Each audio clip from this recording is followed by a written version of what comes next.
the use of the sound effects that are, I think, a huge contributor to the violence of the scene.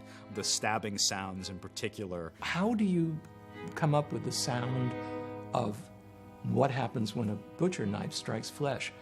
The sound man came up with the idea of, what about a knife stabbing melons?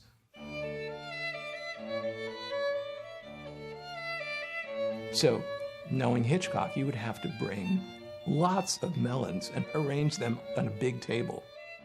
There'd be Crenshaw melons and, any kind of melon that you can imagine of very, very different sizes. So I think they had about 24 and some backups. So there's the prop man stabbing melon, melon, melon, melon, next melon, melon, melon.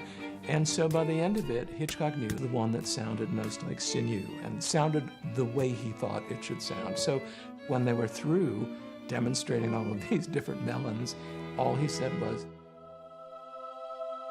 "Casaba." That's all they needed to know.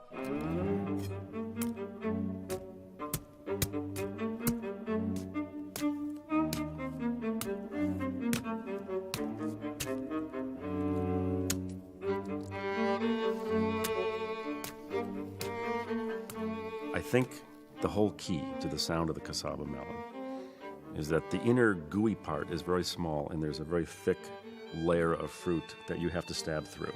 It's very dense. It's dense. Not hollow, like a lot of the other melons sounded a little bit hollow. And I'm sure with his eyes closed, Hitchcock was probably hearing that. To my ear, cassava melon sounds more like dry, bony stabbing as opposed to wet, gooey stabbing.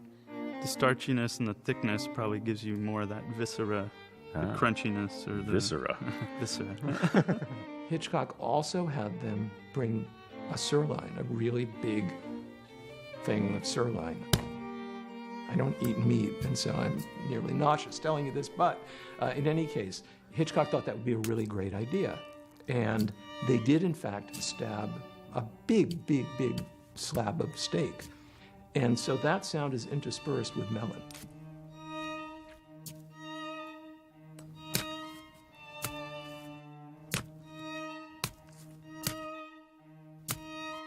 And the sound man took it home and had it for dinner that night.